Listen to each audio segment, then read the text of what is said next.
Hello students, welcome back to your batch zero to hero. My name is Udisha और मैंने आपको promise किया था टेंस पढ़ाते वक्त कि आप लोगों को थोड़े टाइम के बाद मैं टेंस की प्रैक्टिस ज़रूर करवाऊंगी। देखो, ये बहुत इंपॉर्टेंट है for all those people who really want to speak in English. If you have mastered your tenses, trust me, your speed might be slow, but when you learn, you would be really good at it. You just do not have to be in a hurry. I see a lot of students, they are worried that I'm not able to speak quickly. That is not even a thing to worry about. यानी चिंता करने की ये बात नहीं है कि तुम्हारी स्पीड कम है। चिंता करने की बात ये होती है कि भाई तुम सही बोल रहे हो या नहीं। और अगर तुम सही बोलना चाहते हो तो जितने ज़रूरी टेंसेस और वर्ब्स हैं, मुझे इतना ज़रूरी कुछ भी नहीं लगता है, बिकॉज मैक्सिमम मिस्टेक्स बच्चे यहीं पर करते हैं। तो फटाफट से आइए, इस छोटे से सेशन में साथ में प्रैक्टिस करेंगे। बस इतना सा मेरा कहना मानना कि एक सेंटेंस को देखोगे, वीडियो पॉज करना, खुद ट्रांसलेट करना और उसके बाद देखना कि मेरे ट्रांसलेशन से मैच हुआ या नहीं हुआ। आइए शुरू करते हैं। फिर सबसे पहले उसकी माँ उसे कहानियां सुनाती हैं। अब यहाँ पर दोस्तों आप देख रहे हैं सेंटेंस के एंड में ती है, ता है लगा है, तो ये चीजें रिकॉल करो। ये कौन से टेंस का हो गया? सबसे पहले तो ये सिंपल प्रेजेंट टेंस है, ठीक है। ती है, ता है हमेशा सिंपल प्रेजेंट में जाता है। उसके बाद देखो कि तुम्हारा सब्जेक्ट क्या है। उसकी माँ सिंगुलर है, यानी कि एक वचन है। अब आपको ये चीज याद रखना है कि सिंगुलर का फॉर्मूला क्या होता था? सब्जेक्ट प्लस V1 में S या ES जोड़कर। अगर सब्जेक्ट सिंगुलर है तो सब्जेक्ट में वर्ब में SES जोड़ने के बाद ऑब्जेक्ट लगाना होता है। तो यहाँ पर अब मैं आपको बता रही हूँ कि कैसा आंसर होना चाहिए था आपका। उसकी माँ, हर या हिज। देखो, उसकी अगर लड़के के लिए है तो हिज बोलो, लड़की के लिए है तो हर बोलो। हिज मदर टेल्स, उसे टेल्स हिम स्टोरीज, ठीक है। His mother tells him stories और his mother tells, her mother tells her stories. यहाँ लड़की के हिसाब से लिखा है, मैंने आपको लड़कों के हिसाब से बता दिया है। So her mother tells her stories. Number 2 देखते हैं दोस्तों। आपका नौकर कपड़े धोता है। अब यहाँ पर आप किसी के काम की बात कर रहे हो जो बार बार होता है और आपको दिख रहा है कि धोता है, तो रिपीटेड एक्शन के लिए, ता है ती है के लिए फिर से हमें क्या करना है? सिंपल प्रेजेंट का फॉर्मूला, और सब्जेक्ट फिर से सिंगुलर है। तो आपका नौकर, नौकर को अंग्रेजी में कहते हैं सर्वेंट, और यहाँ पर आप बोल सकते हैं योर सर्वेंट वॉशेज, वॉशेज नहीं washes, your servant washes the clothes. तो यहाँ पर सब्जेक्ट आ गया, धोने की अंग्रेजी होती है वॉश, उसमें हमने लगाया ES और क्लोथ्स। उसके बाद देखो बेटा, सोहन स्कूल में क्रिकेट खेलता है। आप फिर से किसी के रिपीटेड एक्शन की बात कर रहे हो। ता है ती है देखते ही सिंपल प्रेजेंट को समझ चुके हो। सब्जेक्ट क्या है? सिंगुलर है। तो सोहन स्कूल में क्रिकेट खेलता है, Sohan plays cricket in school. तो ये सिंपल सा सेंटेंस है, सब्जेक्ट वर्ब में S, cricket at school. Next, वे अपने अध्यापकों का सम्मान करते हैं। ये भी ता है ती है ते हैं, लेकिन यहां पर हमारा जो सब्जेक्ट है वो क्या हो गया? प्लूरल हो गया। तो अब प्लूरल का फॉर्मूला लगाना पड़ेगा। प्लूरल में subject plus V1 plus object. जब भी आप प्रेजेंट के किसी एक्शन की बात करते हो तो ये या फिर ये वाला फॉर्मूला एक्शन के लिए यूज करते हो, याद रखना, ठीक है। देखो, दे रिस्पेक्ट देयर टीचर्स, वे प्लूरल है। अपने टीचर्स का, उनके टीचर्स का सम्मान करते हैं, देयर, THEIR, देयर। प्रोनाउंसिएशन कैसा है? There. They respect their teachers. Now moving on, ये नौकर काम अच्छी तरह करता है, ये डॉक्टर काम अच्छी तरह करता है, ये टीचर काम अच्छी तरह करती है।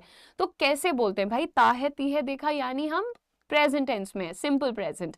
ये नौकर काम अच्छी तरह करता है, सिंगुलर है। तो ये जो है, जब भी कोई चीज आपके सामने होती है, पास होती है, तो आप उसे दिस की मदद से पॉइंट आउट करते हैं। दिस सर्वेंट,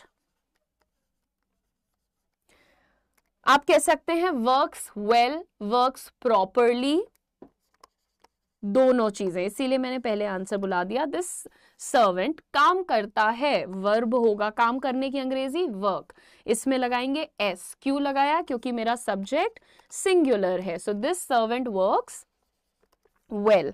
मूविंग ऑन, तुम झूठ नहीं बोलते हो, तुम झूठ नहीं बोलते हो। अब देखो यहाँ पर प्रेजेंट टेंस है, ता है, ती है, ते हो, ते हैं, एटसेट्रा। लेकिन बेटा ध्यान दो, ये यहाँ पर नहीं आ गया, तो ये क्या है, ये है सिंपल प्रेजेंट टेंस का नेगेटिव डिक्लेरेटिव, जो तुम भूल चुके होगे अब तक। तो फॉर्मूला क्या होता है, सब्जेक्ट प्लस डू या फिर does plus not plus V1 और ऑब्जेक्ट। अब देखो डू कब लगता है, प्लूरल के साथ, आई के साथ या यू के साथ। ये सब मैंने पढ़ाया है, इसलिए जल्दी जल्दी बता रही हूँ। पुराने क्लासेस आपके पास हैं, उनको यूज करिए, फायदा लीजिए और खुद भी सीखते रहिए, ठीक है। So subject plus do does plus not plus V1, तुम झूठ नहीं बोलते हो, तो प्लूरल यू जो है वो डू लेता है, राइट। और डज किसके साथ यूज होता है, ही, शी या इट या किसी भी एक वचन के साथ यूज होता है, ठीक है। अब यू, डू, नॉट और झूठ बोलने की अंग्रेजी लाई, ठीक है। Now you do not lie या फिर you do not tell a lie, दोनों चीजें बिल्कुल परफेक्ट हैं। You do not tell a lie, you do not lie. अब देखते हैं अगला बंच ऑफ सेंटेंस, हम हॉकी नहीं खेलते हैं। अच्छा, अब भी यहाँ पर नहीं आ रहा है, प्रेजेंट टेंस है और नहीं लगा है, यानी कि नेगेटिव डिक्लेरेटिव सेंटेंस। हम हॉकी नहीं खेलते हैं, प्लूरल है, तो प्लूरल सब्जेक्ट जब रहता है सिंपल प्रेजेंट में डू लगता है, नॉट लगता है, वर्ब का हमेशा फर्स्ट फॉर्म लग रहा है, चाहे डू हो चाहे डज हो, फिर ऑब्जेक्ट लग रहा है। कैसे कहेंगे, we do not, do not को जब छोटा करते हैं तो क्या बन जाता है, don't play hockey, simple. We do not play hockey और we don't play hockey, right. देख लीजिए आपके सामने फिर से ऑप्शन है। नेक्स्ट देखो, लड़की रात में नहीं पढ़ती है, ठीक है। जैसे हम किसी के बारे में कह रहे हैं कि राधा रात को नहीं पढ़ती है, उदिशा रात को नहीं पढ़ती है, वो सुबह जल्दी उठ के पढ़ लेती है, तो क्या है, ता है, ती है दिख रहा है, कौन सा टेंस है भैया, सिंपल प्रेजेंट है, नहीं पढ़ती है यानी कि नेगेटिव है, तो सीधा फंडा है। सिंगुलर के लिए क्या हो जाता है formula, singular subject plus does plus not plus V1 plus object. तो कैसे कहेंगे आप यहाँ पर, the girl does not read at night. किताब अगर पढ़ रहे हो, देखो याद रखना, अगर तुम एक बुक, न्यूज़पेपर, नॉवल, आर्टिकल की बात कर रहे हो, तब तुम यूज करो अपना वर्ड रीड। लेकिन अगर तुम ओवरऑल पढ़ाई करने की बात कर रहे हो, तो वहां पर तुम बोलोगे स्टडी, ठीक है। यहां पर शायद ये कह रहे हैं कि वो रात को किताब नहीं पढ़ती है। She does not read at night, singular था तो हमने डज लगा दिया। नेक्स्ट, राखी व्याकरण नहीं सीखती है। मैम मैं उसको बार बार बोलती हूँ कि ग्रामर पे काम करो, ग्रामर पे काम करो, लेकिन वो नहीं करती है, तो कैसे बोलोगे आप ये चीज, राखी सिंगुलर है तो Rakhi does not learn grammar. Rakhi does not, सीखना के लिए लर्न वर्ड आ गया है ना, ग्रामर, ग्रामर नहीं, grammar. So Rakhi does not learn grammar. चपरासी घंटे नहीं बजाता है, चपरासी की अंग्रेजी प्यून, प्यून सिंगुलर है, the peon does not ring the bell, so the peon does not ring the bell। घंटी बजाना to ring the bell, नहीं बजाता है, does not ring the bell। moving on everyone, क्या ये बच्चा सुबह रोता है, अब फिर से ता है, ती है तो लिखा है, पर ये क्या है बेटा, this is interrogative, यानी कि एक सवाल पूछा गया है। और कौन सा सवाल है, क्या इसका आंसर तुम हाँ ना में दे सकते हो, क्या ये बच्चा सुबह रोता है, हाँ हाँ रोता है, नहीं नहीं, बहुत सीधा है, रोता नहीं है। सो यहाँ पर हाँ ना में आंसर दे सकते हो। इसका क्या मतलब हुआ कि आप इसको ऑक्सिलरी से शुरू करोगे। ऑक्सिलरी कौन सी लगेगी यहाँ पर, जो नेगेटिव सेंटेंस में यूज हुई थी, डू या डज। तो इंटेरोगेटिव का फॉर्मूला लिख लीजिए आप लोग, do does plus subject plus V1 plus object या फिर रेस्ट ऑफ द सेंटेंस। तो कैसे कहेंगे, does this child cry in the morning. सुबह की बात हो रही है ना, does this child cry in the morning. यहाँ पर देखो बेटा, आपको याद रखना है कि चाइल्ड का मतलब होता है एक बच्चा और चिल्ड्रन का मतलब होता है प्लूरल बच्चे, यानी एक से ज्यादा बच्चे। मूविंग ऑन, पिताजी दफ्तर से कब आते हैं? पिताजी दफ्तर से कब आते हैं, ये भी क्या है, एक सवाल है।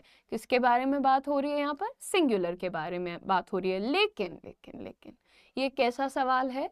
इस सवाल का आंसर आप हाँ ना में नहीं दे सकते। यहाँ पर आपको जवाब देने के लिए एक्सप्लेनेशन देनी पड़ेगी, एक्सप्लेनेटरी आंसर होना चाहिए, राइट? तो पिताजी दफ्तर से कब आते हैं, तो कब की अंग्रेजी क्या होती है बेटा? किससे शुरू होते हैं एक्सप्लेनेटरी वाले? WH वर्ड से शुरू होते हैं। देखो मैं इसलिए तुम्हें ऐसे सिखा रही हूँ ताकि तुम खुद भी अक्ल लगा के ये सब बोलने से पहले, लिखने से पहले, प्रैक्टिस के टाइम अपना रिमाइंड करते रहो खुद को, ठीक है? पिताजी दफ्तर से कब आते हैं, पिताजी सिंगुलर है, सबसे पहले क्या लग जाएगा भैया? WH वर्ड प्लस डू या does plus subject plus V1 plus object, ठीक है? तो यहाँ पर बस एज इट इज ये जो फॉर्मूला रहता है ऑक्सिलरी वाला, इसी के पहले, इसकी शुरुआत में जब तुम खाली WH वर्ड लगा दोगे तो बन गया तुम्हारा फॉर्मूला। तो कैसे बोलोगे आप ये चीज? When does father come from work और office? When does father come from the office और work? कई बार जो आपका ऑफिस होता है उसको वर्क या वर्क प्लेस भी कहा जाता है। आगे देखते हैं गाइस, क्या तुम सड़क पर दौड़ते हो? क्या तुम सड़क पर दौड़ते हो? हाँ मैं दौड़ता हूँ, नहीं मैं नहीं दौड़ता हूँ। तो कैसा सेंटेंस है जिसका आंसर आप हाँ ना में दे सकते हो? तो आप इसको क्या बोलोगे? आप मतलब किस तरह से इसको बनाओगे? ऑक्सिलरी से। तो सब्जेक्ट क्या है? तुम के साथ क्या लगता है, यानी यू के साथ डू लगता है। तो कैसे पूछोगे? Do you run on the road, do you run on the road, इस तरह से हो गया।